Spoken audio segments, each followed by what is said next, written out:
Hello, guys. Hello. Hi, everyone. Hi.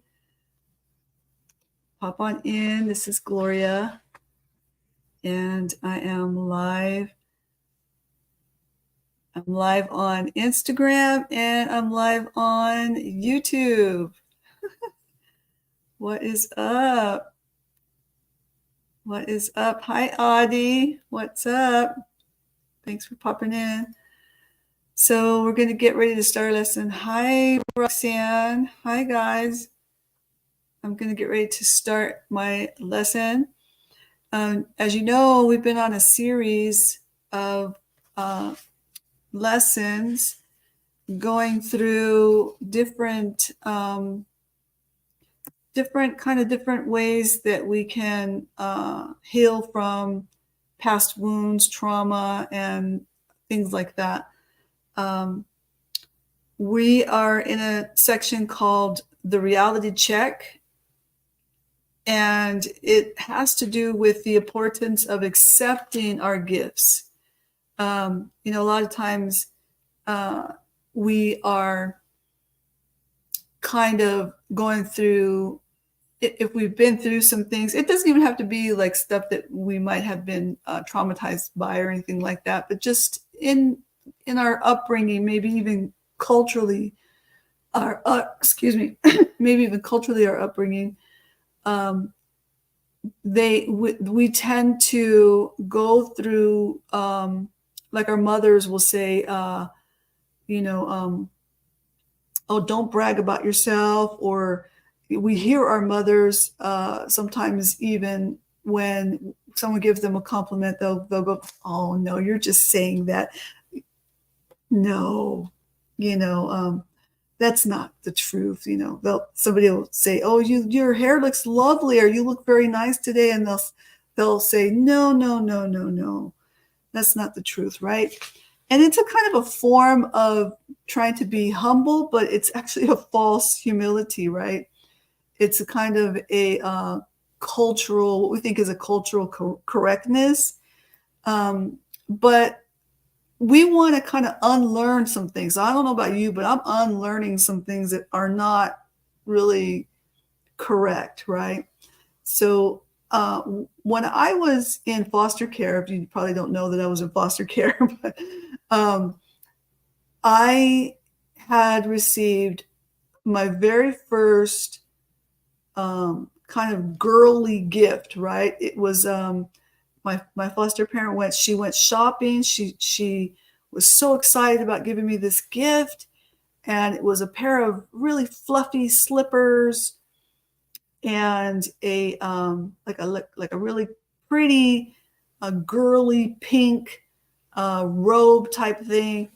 And during Christmas time, she went to go give me the gift, and I thought that I was being polite by saying, "Oh, no, no, no, no, no, you don't have to get me anything," and so I was rejecting this gift, right?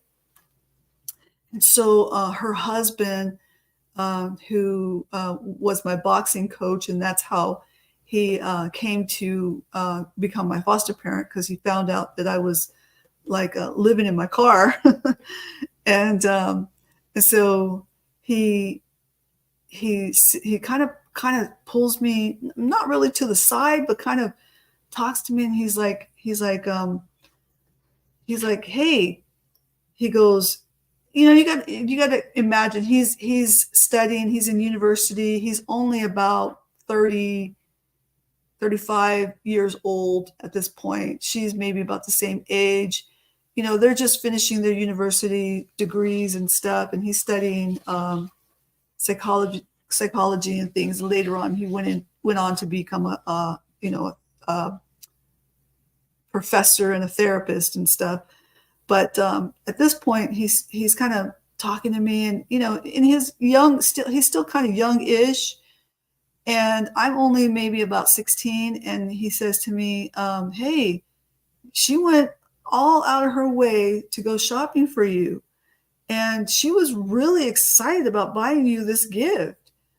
And he goes, "If somebody gives you a gift, You just say thank you and you receive it. That's it. Just say thank you and receive it.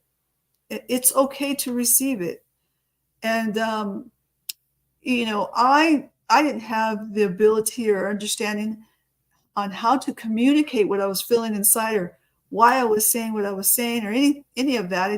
I was clueless as to that. I just thought it was polite to say, no, no, no, no, you don't. I didn't want them to feel burdened that I was there with them, right? So, so I received this gift and I said, thank you. And it was kind of a learning curve for me, and I understood what I was making her feel like. I understood, later on why I was doing why I said what I said, and why I couldn't receive the gift, or why I didn't want to receive the gift. I didn't feel worthy of a gift. I felt maybe not, yeah, kind of not worthy, but I didn't want to be a burden. And it was kind of enough that they were already taking me in. I was appreciative of that. And so I don't know if you felt that or been like that before. Sometimes we do that in when somebody wants to give us something, right? When somebody wants to give us something for free, and we're like, oh no, no, that's okay. When it's okay to receive it, but it kind of relates to how Jesus died on the cross for us, right? I've talked to people, many different people who have done some really serious crimes, and they will come back to me and tell me, I don't feel worthy of accepting the gift of forgiveness from Jesus, right? I don't feel worthy that he died for me because I'm really, really bad. I did some really, really bad things, right? And that's not how God God wants us to accept that free will, that free gift that we get to have the freedom, right? That we get to have forgiveness, that we have been forgiven of our sins. And it's really difficult for some people to understand or to receive, especially if they've done some pretty big stuff, pretty bad stuff, right? So, but it is safe and it is okay to accept that forgiveness from Jesus Christ. And we're going to kind of learn this a little bit, and our outlook on accepting gifts. Okay. In the Songs of Solomon, verse 2, verse 10, it says, my lover spoke and said to me, arise, my darling, my beautiful one, and come with me. It's kind of like what God says to us. Come with me. Come with me. And there's a lot of good stuff that God is giving to us. A lot of good stuff, okay? But what do we believe? Remember, I keep talking about it's all about what we choose to believe. What do we believe about the things and the goodness that God wants to give to us, right? Because we sometimes we say, yeah, I'm a Christian. I've accepted Jesus Christ into my heart. But then you're going through life and, you come to a place where, somebody says something about your looks or whatever. They say, oh, you look very lovely today, right? And you're just like, you're not in a good place in your mind, and you're just like, oh, you're just saying that, just don't be silly, oh gosh, don't be silly, and you're rejecting this compliment, right? And so if somebody says something good, and we're kind of rejecting the goodness because we don't believe, right? So we're making a choice that we really excuse me, don't believe that there's goodness, there's a good compliment, that we can receive this good compliment. And it's for us. If somebody comes to you and says to you, you know, that, hey, wow, you're such a good teacher. And you're just like, oh gosh, this was a terrible lesson. Really? Like, no, no, so-and-so's way better than me, right? You're just kind of brushing it off. Some people thinking that they're being humble, but you don't need to do all of that. Just say, oh, wow, gee, thank you. I received that, right? That's good. It's good. It's good for me, right? And that's not being arrogant or, not humble or any of those things. So we need to unlearn some things, okay? We need to unlearn. Excuse me, I'm like around all these books and I'm like, man, and I do a graveyard shift. And so like my voice is still trying to wake up. And then I got to do another graveyard shift. Anyway, we way back when in previous lessons, we talked about positive caring behavior, right? What does positive caring behavior look like, right? So we talked about that, for some of us, we were so like, our parents were so strict that we didn't know how to have fun, right? There was no fun in our childhood. I had too much fun in my childhood. Like nobody put any restraints on us, okay? And then if we did something really wrong, like, that was not character wrong, it was more like we broke one of our dad's tools or something, then like all hell would break loose, right? And that's like by accident. That's not something that have like major punishment over. And it was just incorrect punishment. And so, we just didn't know, whether we're coming or going pretty much. So positive caring behavior, understanding, we talked about understanding projection. We talked about having fun, that it's okay to be attractive or to fix our hair, be attractive at things. Some of us grow up in cultures where, it's not okay to be attractive, that it's shameful, cover yourself, and all these things, right? For some people, you can't shave your legs or shave your underarms or, cut your hair or any of these things. You always have to wear a dress, and so we kind of looked into that. We're free in Jesus, guys. we're free in Jesus now. We want to kind of change the definition of attractiveness. And attractiveness here does not mean magazine model attractiveness. It means that, some people have a really good personality. It means that you have a good character. And just some things you have a good charisma, some things about some people. I don't know if like sometimes you're out in public and sometimes like I like to people watch, and sometimes, people are like, they might not be magazine attractive, right? Pretty or, good looks or whatever, straight nose and, all the things, makeup on perfect and hair is all done up, but they have something about them, right? You've seen people like that. There's just something, you're just like, they're so attractive, right? That they draw you in and you're just like, wow. And sometimes you want to compliment that, right? Some people have complimented me and said, oh, wow, you're so attractive, right?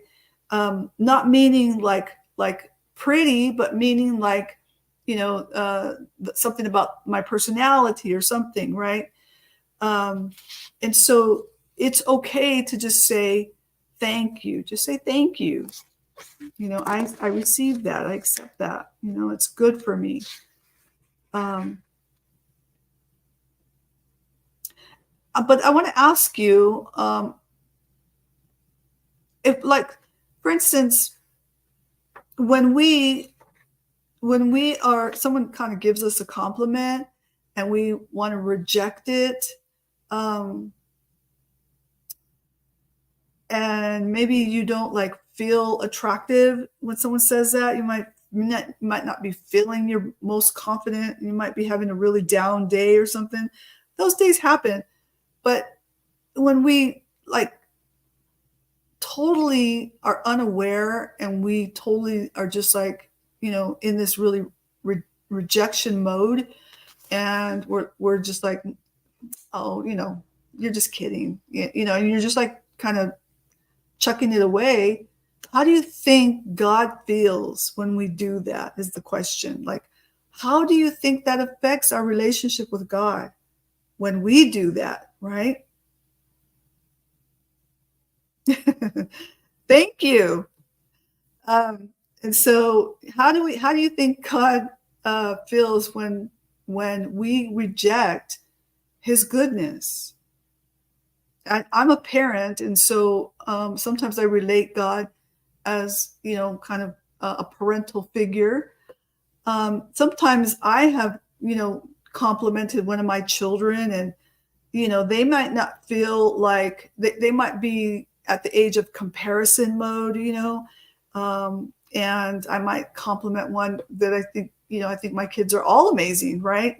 As a parent, you don't see the unattractiveness that other people may see or whatever. We think our children are all, amazing. I definitely do. And if I've complimented one of them before and they said, no, I'm not, I don't believe that, whatever. You just cause saying that just because you're my mom, when they were little.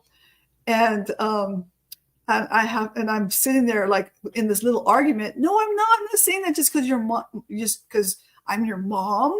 That's not the truth, right? So how do you think God feels when we reject some goodness, right? Or that someone says something good about us, or something that is, or wants to give us a gift or something.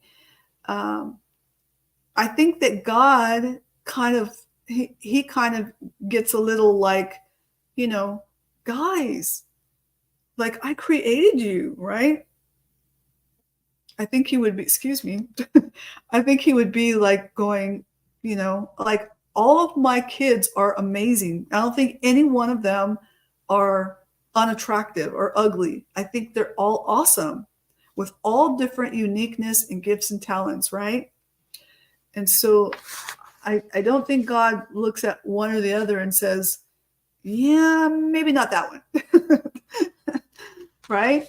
So here are some examples of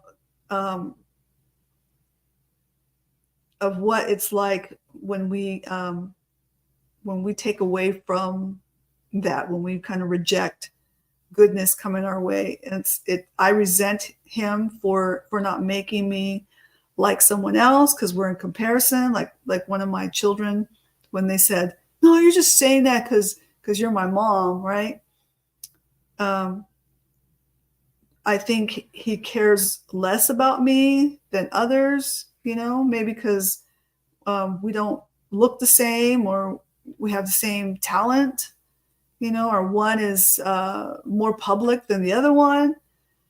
I resent him for not making me as attractive as I think I should be, right? I separate from him when I don't feel good about myself, right? So the bottom line is, refusing to accept God has made us,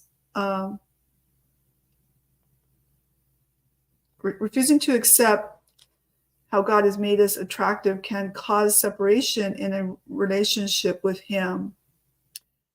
And so we want to get to a place where we feel okay with um, with who we are, right? We may not be, we're all just so different, right? And sometimes we think social media has caused this culture of comparison, right? That, oh, they have, a million followers and I only have, 100. And so therefore I must not be as good as that person because they have a million followers, um, and and it just is a really awful place to be in.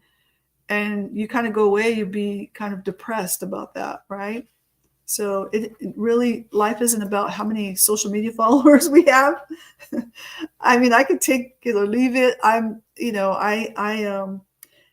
Before I came on camera, um, where I stream is a senior living facility, right? So I'm in a senior living facility, which is a beautiful, awesome, amazing building with lots of little rooms that they allow me to use, and just whenever I want to, and come in and stream, a live stream.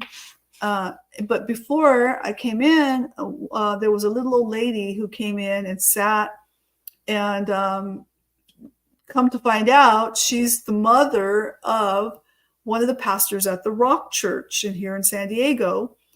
And so she starts to tell me, and she didn't say much about her child, just that they were one of the pastors at the Rock Church. And then she just was enjoying telling me her story about herself. And she just was looking for a friend. She had only been here for 3 months in her new home in this facility, and she hadn't made really any friends yet. And so I know a lot of people, a lot of residents that live in this senior community. And so I said, well, I can introduce you to some people, and helping her to connect. So I have ministry offline and online. So the social media thing is just another added tool, and it helps the message to go out further, and helps. I'm hoping that I'm being a help to a lot of you out there for free, and giving you some good knowledge and useful kind of advice, right? Uh, that is of God, that is biblical. And so, yeah, I had a great chat, and lots of times, even during my live stream, I'll have people will walk through, and they'll stop and they'll sit, behind the camera, and they'll be sitting and listening to me while I'm talking to you guys and stuff, and then we have conversations when I'm done. So it's a kind of a neat little setup here. Um, so if you don't feel you are attractive, how does it affect your relationship with others, right? So if you wake up and you're like, maybe you're in a depression and you're just like, I just am not an attractive person, right? I just do not feel good about myself. Um, Especially with social media and the comparisons. Uh, how do you think that affects your relationship with others? You go out and you feel like not connecting, right? You feel like not being in somebody else's conversation, right? Sitting down and talking with people. Um, Here are some examples. I envy those I perceive that look better than I do. I resent those I think are more attractive than I am, right? And so, I mean, so here's the thing. Here's what I want you to kind of pull out of this. Because I got people that, they're gym instructors that they follow me. They may be looking in on this. I got pastors that follow me, people in the ministry, people that are, run businesses and people like that, that follow me. And so here's what I want you to see here is that when people are coming to your facilities or your function or your classes. Maybe you might be a gym instructor and they might be coming to your class or something. Um, People are coming and they have issues. Okay. We all come with issues. Even when I go to my favorite church and I'm there and I'm sitting there, I'm going and I have issues. Maybe you don't know that. Maybe you haven't seen that yet, but I have, I'm human. So I have issues too. And I'm looking for a great message and things, and I might be having a down day where I am having a hard time connecting with people on that day or something, right? And so we always have to be aware, especially when we're leading stuff or teaching someone. We always have to be aware that people are coming and they have issues.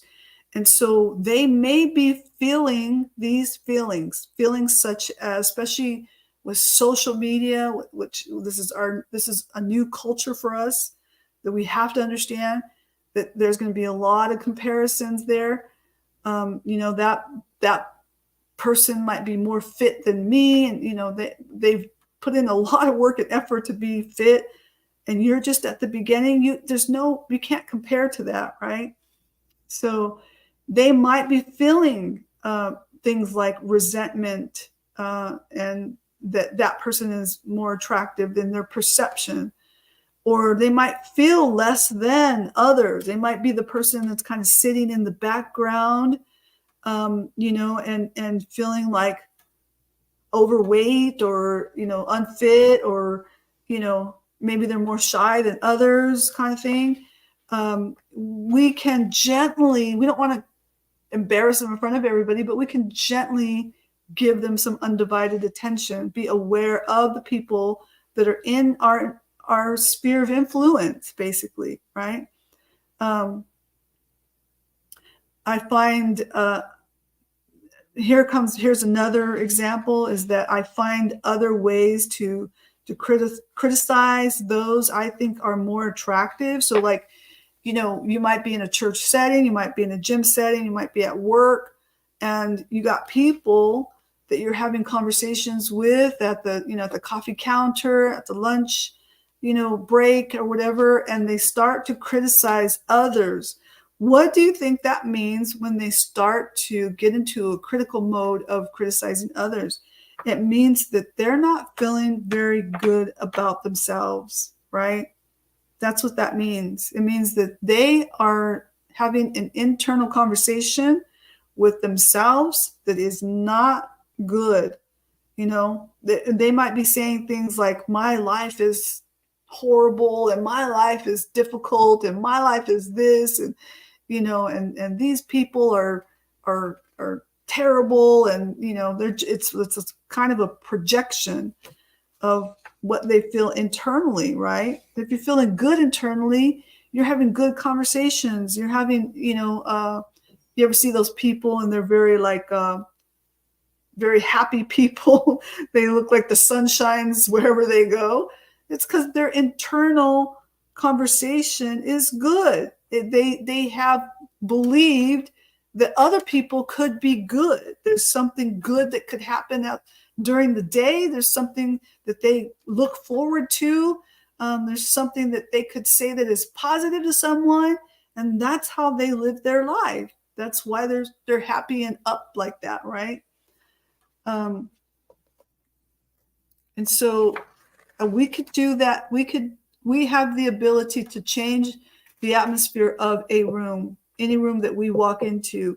You who are watching online, you have the ability to change the atmosphere of a room that you walk into. Okay. I do serious stuff. So I'm a first responder. And a lot of the stuff that I do is confidential, but I'm a chaplain, and a lot of the things I do are serious, but a lot of times it's fun. A lot of times it is just, like I said, having a fun conversation with a lady who just popped in on me randomly. I could have said, oh, I'm busy because I'm going to be online right now, and I'll have to make an appointment with you because I'm going to be live streaming, and my live stream is more important than you, right? And I'm not going to do that to someone, and so if I would have to go live stream, then I would have her sit right here with me, and we get it done somehow. I don't know. I am not that, famous that, that I have to, be that serious about it. But, I want people to feel that they had my full undivided attention. Sometimes my job is authoritative and I have to take authority over situations. And so I have to I put on a different demeanor, right? I put on I'm not playing with you right now demeanor, right? So, and then we have to, either, have them listen or they're not going to listen. And then we have to take it to the next level. But I'm messing with you guys right now. But I do have to put on kind of an authority face in some situations. So as we go further into this lesson, it's talking about so these feeling attractive, feeling comparison and things. They're things that's not in God's plan. God has made each and every one of us unique. And what the idea here is to think about how God perceives it all. How does God see you in this whole thing, right? And so it is important to look at that and to kind of know the personality of God. I'm hoping that I don't think I'm live streaming on this other one, guys. Hold on just one second. I think I need to do this. I need to put the Wi-Fi on here real quick. Oh my goodness.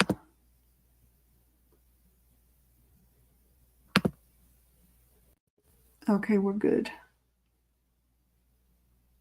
Did it again. And I think we're good. We're on the Wi-Fi. Okay. And I'm going to move past some of this stuff because it's kind of repetitive on giving us the idea of how we perceive attractiveness and how God perceives attractiveness, right? So thank you guys for being there and listening and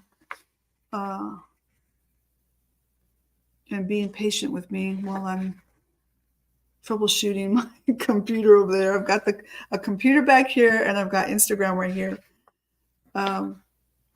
So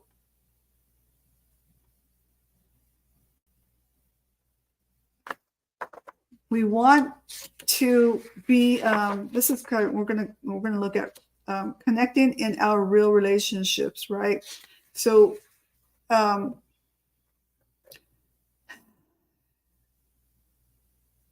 God loves relationships. That's what he has created us to be. He has created humankind to be in relationship with him and in connection with other humans, right? So, but he has a biblical way of doing that, right? And so if we're a Christian, I'm a Christian. I believe in God. I believe that Jesus died and rose again. And so today this is a ministry that I'm ministering on, connecting and relationships and getting past abuse and trauma, and but we get hindered because of our past trauma and abuse, and so we're looking at those things as to why we can't accept gifts or compliments and things, and we want to be able to just say thank you, right? Just say thank you when somebody gives you a gift or a compliment. But also connecting in our real relationships in person, and what that looks like. And some of the things that are really important are make time to spend with each other, right? Listen to one another, share feelings, thoughts, and ideas with each other, right? Show physical affection with each other. Express our love often with words, right? We want to speak kind words that are uplifting and not mean, right? Celebrate life's victories together, even small ones, right? So I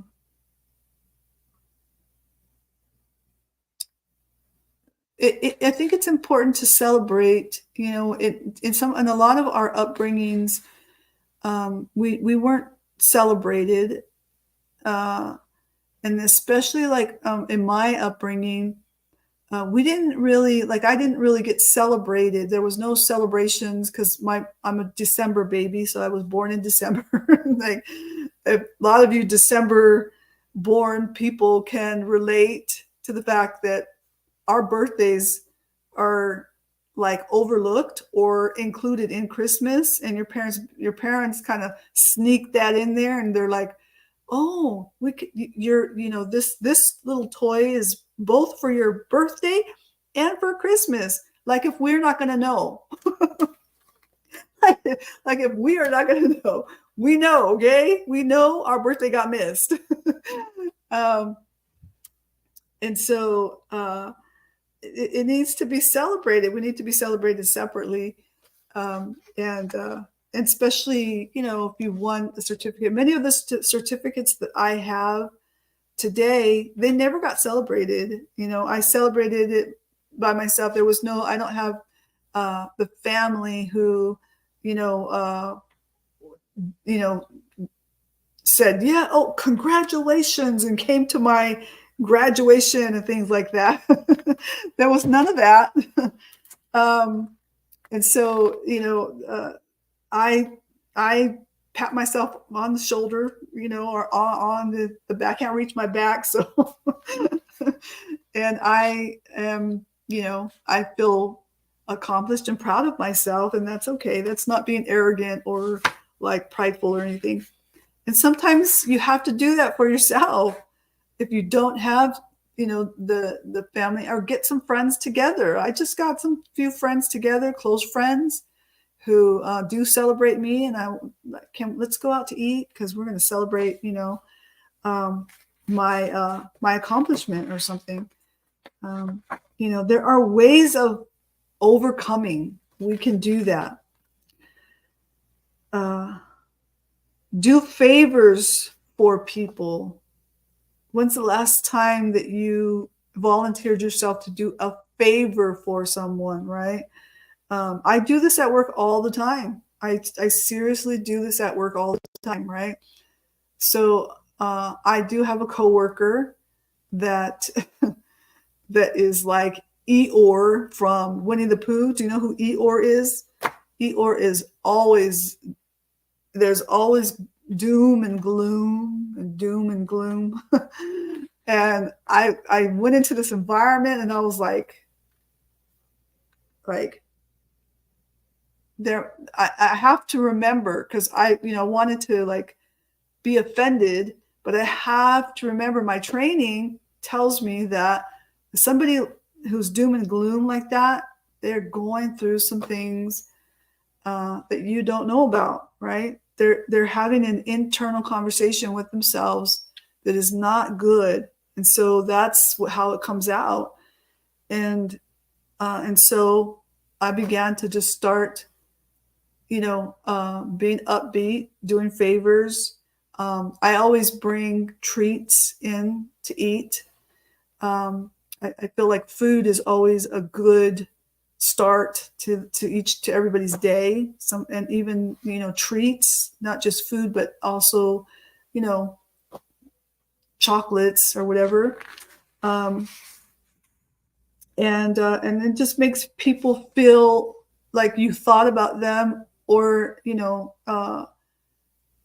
most people relate something sweet to something good, and so it leaves a good feeling with them.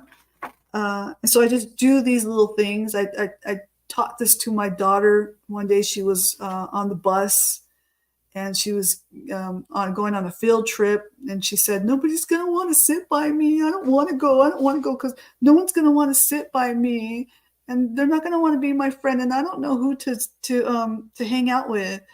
And so I said, "I know just the thing." So I bought a bag of candy, and I said, "When you get on the bus, sit in the middle of the bus, and then when the bus starts moving, then take out your bag of candy."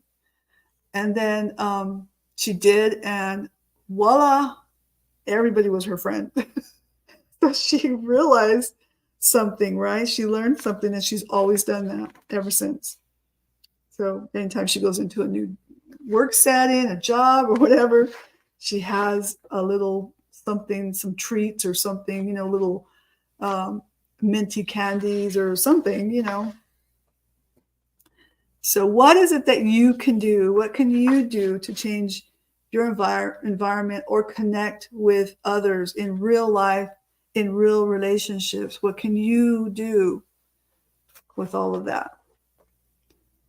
So, it just, I didn't even read it. It's saying the same thing I just asked you right now. Always remember to be encouraging, be uplifting, build people up. And all of that is really important. So we're going to close with that. We're going to close with some homework. You're going to go and go into your relationships, your workplaces, and practice this. Take a bag of treats with you. Go into your workplace and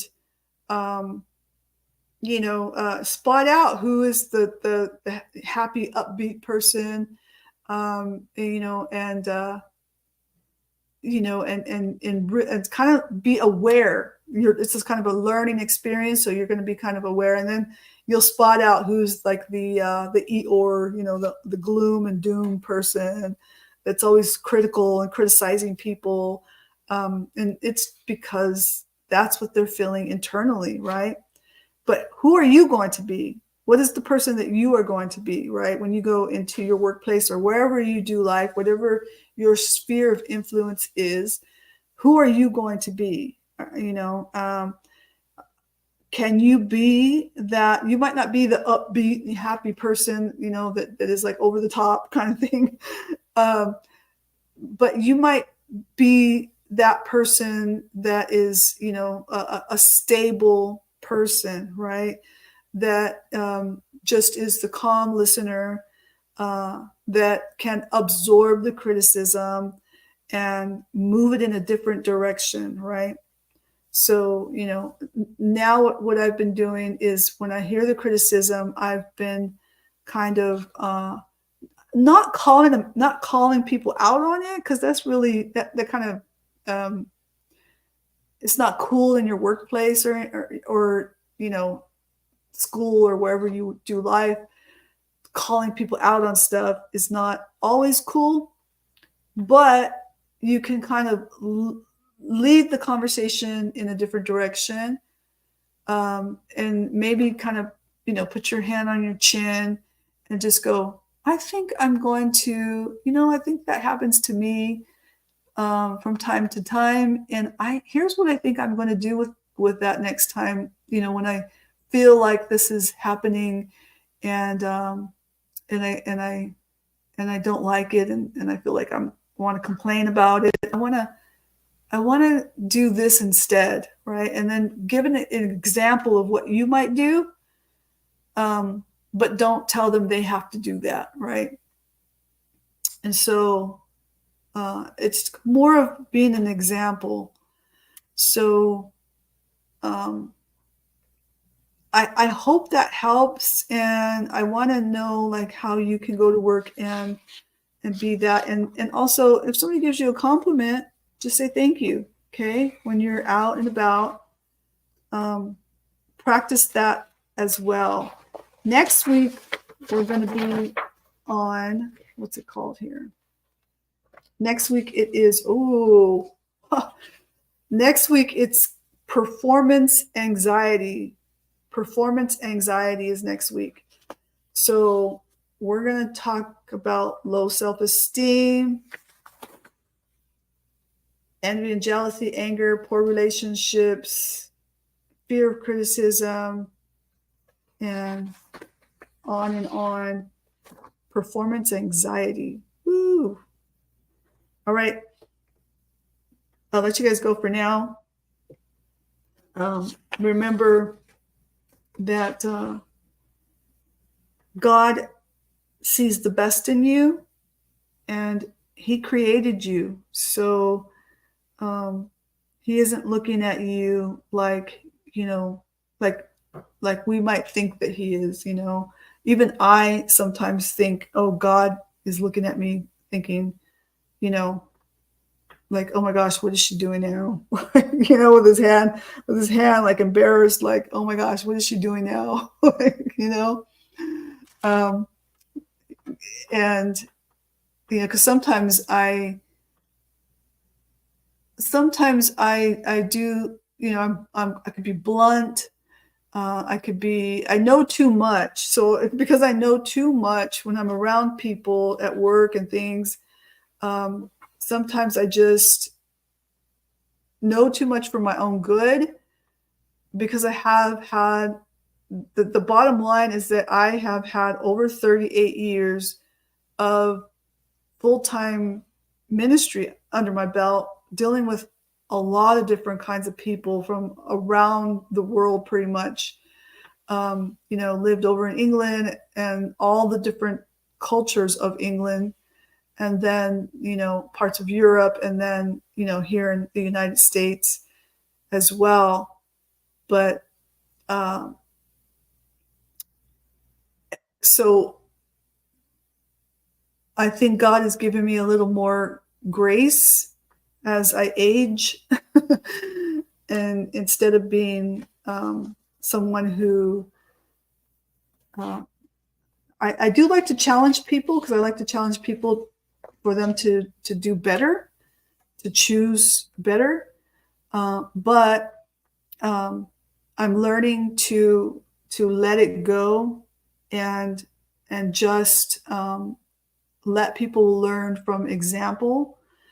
And if they ask for advice, or if they come to a workshop like what I'm doing here, and you guys are coming to the workshop, then I can create an awareness. Then I can give advice. Then I can, do those types of things a little bit more direct. But it's a tricky thing to learn. So yeah, I hope that this is helping in some way, shape, or form, guys. And if it is, please share that in the comments. Let me know how it's helping you, and what you can do. What I can do more of. Okay.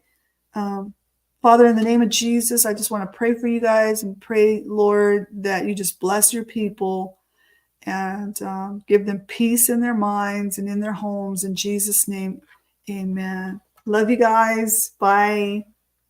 We'll see you next week.